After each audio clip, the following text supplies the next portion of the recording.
The War of 2079 had no winners. 60 years on, two factions vie for control of the surface, doing battle on a selection of map tiles that remind you of a better game. There is much to crush, plenty to kill, and everything to destroy in this irradiated wasteland that we call home. Hi, I'm Calivan, and it's time to grab some flamethrowers, mount our battle crabs, and prepare to harvest some Earthblood as we take a look back at KKND.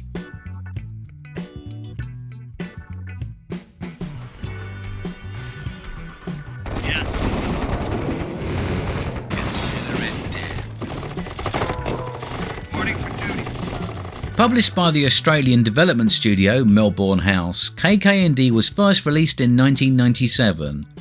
There were actually two releases, the first in March and the second, entitled KKND Extreme, arrived 6 months later in November. This latter release isn't a sequel, but instead an improved version of the main game. It might seem a bit of an odd way to do things, but this wasn't too unusual in the 90s. You would frequently see deluxe versions arriving shortly after the initial release, featuring the same base game but with additional maps, units, missions and other features. Digital distribution wasn't viable in those days, so if you wanted to pack in a load of extra content, a big box on a retail shelf was pretty much the only way to go. The story is pretty generic, but it's also perfectly serviceable for an RTS. There was a big war, nuclear fallout blanketed the Earth and everything got pretty messed up. They don't specify who caused the war or why, but frankly those facts are of little consequence. Humanity has essentially been split into two. The first group rode out the worst of the aftermath by hiding in various underground bunkers and shelters. This healthy, if somewhat agoraphobic bunch are known as the survivors, and still retain a degree of technology that isn't too distant from pre-war levels. The second group didn't have the benefit of subterranean protection and instead have become mutated and disfigured by the damaged atmosphere. They call themselves the Evolved, which is one of those loving euphemisms that sounds slightly better than horrifically deformed. Theirs is a tribal existence, something very reminiscent of the Fallout universe. Religion has replaced science, although the second the survivors arrive back on the surface, the Evolved are pretty quick to revert to their old ways, and by the third mission, they're already drilling for oil and building monster trucks. Initially, motivations are quite simple. The survivors fight the Evolved because they are freaks of nature, and the Evolved fight the survivors because their faces present no disfigurement. They even have their own derogatory term for them, simmies, because of their near symmetrical faces. The first release of the game included two different modes of play, campaign and multiplayer. There are of course two campaigns included, one for each of the factions. They take place over a series of 15 missions and are interspersed with FMV briefings. These have echoes of Westwood's offerings and use real actors against a green screen instead of CGI. Make a party, including some of our happy machines, which we call monster trucks. They are straight to the point, light-hearted, and although you couldn't really describe them as memorable, they do get the job done. The missions themselves are pretty standard fare. They mostly come down to killing everything that isn't you. Occasionally another objective is dropped into the mix, but it's often a case of do this and then kill everything. They start pretty simple. You're given a handful of units and you've got to run around, find the enemy and destroy them. Later missions introduce more units, as well as the resource collection, base building and production mechanics. Multiplayer support was limited. There was no online service, so you could either play against a friend using a direct modem connection or a serial cable, or with up to 4 players on an IPX network. If you're not familiar with IPX, it's an old networking protocol that was big in the 80s and 90s. It was popular because it had a low footprint and required almost no configuration, but it performed pretty poorly on large networks and was replaced by TCP/IP, which we all use today.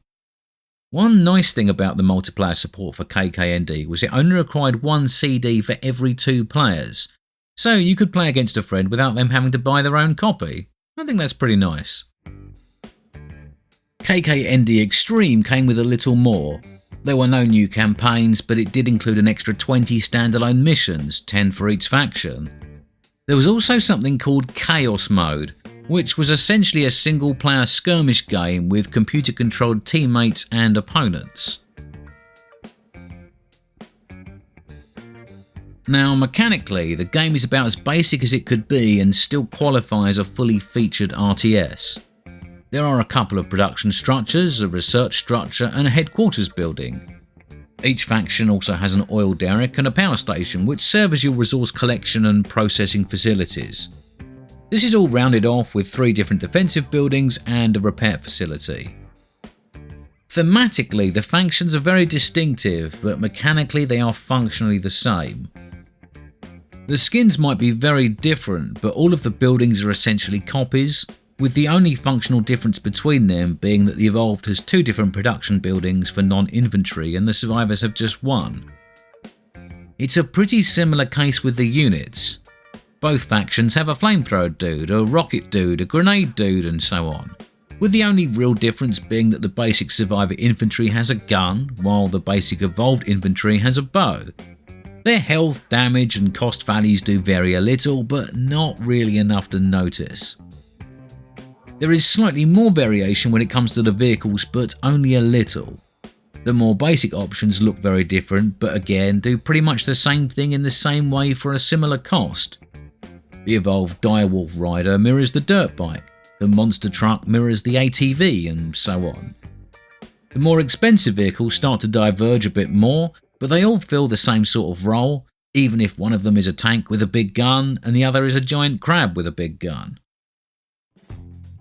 I think the fairest way to describe the mechanics is with the word generic. You build, produce and fight just as you would in Command & Conquer or Red Alert. The only real difference is how tech upgrades work. Instead of a set of prerequisites, you must click on your research building and then click a target building to start an upgrade. There are 4 possible upgrade levels for each of the appropriate buildings, with everyone unlocking extra production options. The most important of these is the first upgrade of the outpost, which enables your minimap, something I'll talk about a bit more later. The game itself is quite humorous. Not in a way that frequently makes you laugh or smile, but in the kind of way that makes you aware the developers were trying very hard to be funny. Unfortunately, this mostly falls flat on its face. This is something I talked about a little in my retrospective of Zed's Steel Soldiers, and how comedy is not only difficult, but how a failed attempt can appear both tragic and cringeworthy. KKND is both of these things, and I think I know why. You see, part of the reason we loved the cutscenes from Command & Conquer and Red Alert is they were funny. They weren't telling jokes, and Stalin wasn't tripping over and falling into a cart full of manure, but there were humorous moments. The story is serious, and the characters themselves are taking it seriously, but sometimes the line delivery, the hammy acting, or the preposterous situations were enough to elicit a smile. We might laugh when Stalin says, "This tea is truly excellent," not because that's a funny line, but because we know that tea is Nadia's chosen method of poison delivery. KKND isn't presented as a serious story, but the humour isn't smart enough to drift into a world of parody or satire. It's played as a comedy, and a bad one at that. The characters aren't taking their role seriously and instead try to be funny. The problem is that they aren't very funny at all, which makes their line delivery tiresome rather than entertaining. This has a very unfortunate side effect. Because the subject matter is treated as a joke, these FMV briefings fail to bring you into the world, and as such you care little about your missions or the objectives within them. And this is a shame, as quite honestly you really do need a reason to want to complete these missions, because the missions themselves are often not that enjoyable. The first few on each faction are dull to the extreme, feature no building or resource management, and just require you to move a handful of units around a small map. Even this simple task brings little joy, as selection is fiddly, control is unresponsive, collision and pathfinding are terrible, and the UI is clunky. Remember I mentioned earlier that you needed to research the first tech upgrade into your outpost before you unlock the minimap? Well, this isn't something you can do until the 8th mission of the game. This makes the first half of the campaign extremely claustrophobic and even more frustrating to navigate through. Because most of the missions have a kill everything objective, You need to explore every corner of the map to find the last warrior or oil truck hiding underneath the exploration layer. With a mini-map, this is a little annoying, but without one it's truly maddening. The game is hard enough to control as it is, but without a map to provide a quick overview or to click to move your screen, then defending your base, something you have to do a lot of, is far more frustrating than it is enjoyable. When KKND was released, it was labelled as a Command & Conquer clone. Now we have to be careful with this terminology when looking back at a game from the 90s. These days we often use the term clone in a derogatory sense. We use it to denote a low quality imitation without any of the charm or creativity of the original. However, this was not always the case. There were a lot of genre-defining games released in the 90s. And until enough games of the same type were released, successive titles of a similar nature were often just called clones. Until the mid to late 90s, games that played like Doom were just labelled Doom clones. This included titles like Hexen and Heretic, but also far more advanced offerings like Rise of the Triad, Dark Forces and Duke Nukem 3D. This wasn't because they were bad or cheap copies devoid of creativity, but just because the term first-person shooter or FPS had yet to catch on. Now, it might be a little unkind, but I think in the case of KKND then the more modern version of the term clone is probably appropriate. I know that there are a fair few people out there who have extremely fond memories of KKND, but honestly, after playing it this week, then there's very little to like. Frequent followers of my channel are well aware that I'm no stranger to old games, and I'm perfectly able to judge a title against its peers rather than against more modern offerings. I use a pretty simple system. I replay all of these games in order to refresh my memory and to capture some footage. If I can't put the thing down, then it's obvious it was a really good game. If I play a decent chunk, then it was probably not half bad. And if it feels like work, then chances are that it still is and always was terrible. Playing KKND felt like work, a lot of work. The absolute basics are just about fine, but the control mechanics really let it down. It's difficult to select the units you want, and even harder to make them go where you want them to go. They frequently bump into each other and get stuck, and it's hard to manually fix problems as you go. Mainly because there's no shift or control click option to add or remove units from a group. The units themselves just feel all sorts of bad. Until you get to the highest tech level, there aren't really any standout options that feel particularly rewarding to use. You find yourself building units not because they're your favourites or because they're the best, but simply because they're the least worst. There is very little creativity or variation in mission design, and the high level of difficulty gives you no room to experiment or enjoy what variety does exist. In base building missions, it essentially comes down to this. You start with some resources and a mobile outpost. Your opponent starts with a fully built base, complete with oil trucks, derricks and protected by towers. You'll be attacked by frequent and strong waves of enemies, and you must try and establish yourself while fending off those desperate attacks. If you build the wrong unit types, you die. If you can survive long enough to increase your gathering to a rate that outproduces the enemy, then you can build a big army and destroy their base. There's no room for subtlety or tactics. There's no alternate paths for raiding or advancement, and no opportunity to flex your tactical or strategic muscles.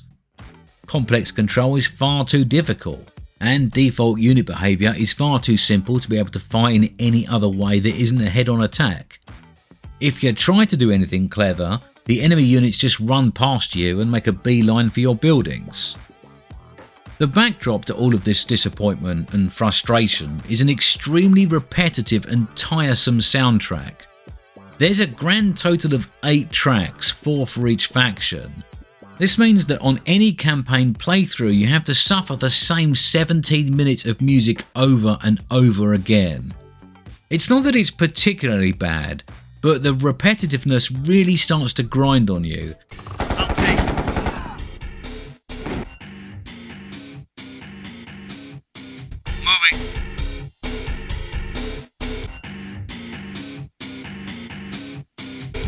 and after reaching the pinnacle of annoyance, you have no choice but just to turn the thing off and sit there in silence. I want to take a quick aside to actually give the game a little credit. The scenery is actually quite good. The buildings that make up the isometric tile map are of quite high quality, and for a game from '97 they're pretty pleasing. This isn't enough of a reason alone to play the game, not by a long shot, but I think it's only fair to mention it. As I said previously, some people do remember KKND fondly. I don't really know why. If I was to take a guess, I would say that it's based on the subjective memories of the experience rather than the objective qualities of the game itself. Nostalgia's a funny thing, and if you were of a certain young age and this was your first RTS, then I can see why you might have liked it. The humour is childish, but then again, if you were a child, then that wouldn't be a problem. The units are wacky and colourful, and would probably solidify themselves in some minds in a way that mammoth tanks and Tesla coils might not have done. That aside, I doubt many of the people with those fond memories would be able to suffer through the campaign today. The thing is, KKND did quite well. I'm not sure on the exact sales figures, but it certainly sold plenty of copies. Now, Wikipedia does state that it sold 200,000 units, but Wikipedia is wrong. That figure it quotes is actually a prediction from a quarterly report published sometime before the game was released. Reviewers from the strategy sector were pretty lackluster in their feelings about the game, but more general reviewers were quite positive about it, so it's quite likely it far outstripped those sales figures, especially when you take the extreme version into account. So the question is, why did a bad game sell pretty well and leave a mark, and why wasn't KKND consigned to the dustbin of history and forgotten? Well, the answer is actually pretty simple: the release date. There was something very special about RTS in the first half of 1997. The genre was still brand new and there was a lot of excitement about it. Tiberium Dawn and Warcraft 2 had arrived in 95, Red Alert in 96, and then nothing much of any note. It takes time to design, fund, develop and release a video game, years in fact. The initial releases inspired a lot of future games, but they wouldn't really start arriving until the end of 1997. KKND was ready early enough to make an impact. It might not have been a good RTS, but it still was an RTS, in a market that was very hungry for new releases. 6 months later, everything had changed. By the end of '97, we'd have Age of Empires and Total Annihilation, and in the following few years there would be a slew of new games that were either great, interesting or both. But in early '97 there was a huge gap in the market and KKND was able to fill that gap. The timing was perfect. If it had arrived 6 months earlier, it would have been completely overshadowed by Red Alert. If it had arrived 6 months later, it would have been overshadowed by Age of Empires and TA. That's the thing with KKND. By the standards of today, it's a terrible game. By the standards of the time, it was a bad game. But it was just competent enough to give fans of an exciting new genre something to play while they waited for the next big thing.